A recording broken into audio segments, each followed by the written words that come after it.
विद्यार्थी मित्रांनो नमस्कार। आज आपण गव्हर्नमेंट स्कॉलरशिप एक्झामिनेशन याविषयी माहिती घेणार आहोत।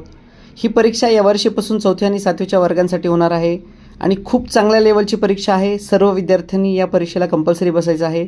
यावर्षीपासून या स्कॉलरशिपची शिष्यवृत्तीची अमाउंट पण वाढली आहे, म्हणजे तुम्हाला स्कॉलरशिप मिळणार आहे। 4थीच्या विद्यार्थ्यांना 500 रुपये प्रत्येक महिन्याला असं 3 वर्षासाठी म्हणजे जवळपास 18,000 रुपये मिळणार आहेत आणि 7वीच्या विद्यार्थ्यांना 750 रुपये पर मंथ या हिशोबाने 3 वर्षासाठी म्हणजे 27,000 रुपये मिळणार आहेत। ही परीक्षा CBSEचे मुलंसुद्धा देऊ शकतात, त्यांना फक्त पैसे मिळणार नाहीत, त्यांना स्कॉलरशिपसाठीचं सर्टिफिकेट वगैरे मिळेल। आता या परीक्षेसाठीचं MCQ पॅटर्नच असणार आहेत। या परीक्षेची जी डेट्स आहेत तर तुम्ही ती फॉर्म भरू शकतात। अजून पण लास्ट डेट दिली गेलेली नाही आहे। 13 फेब्रुवारीपर्यंत तुम्ही रेग्युलर फीस सहित भरू शकता। जर आपल्याला लेट फीस सहित जरी फॉर्म भरायचा असेल तरी तो तुम्ही 28 फेब्रुवारीपर्यंत भरू शकता आणि हे सर्व फॉर्म तुम्हाला शाळेतूनच भरायचे आहेत, प्रायव्हेट कुठेच भरता येत नाहीत। या परीक्षेचा जो पेपर पॅटर्न आहे तो खालीलप्रमाणे आहे। याच्यात पेपर 1 पेपर 2 असे 2 पेपर असतात।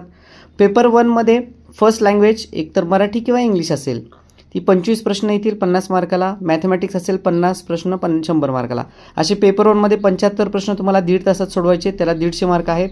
आणि पेपर 2 मध्ये थर्ड लँग्वेज आणि मेंटल ॲबिलिटी असे परत 75 प्रश्न येणार आहेत, परत 1.5 तासाचाच वेळ आहे आणि 150 मार्क आहेत।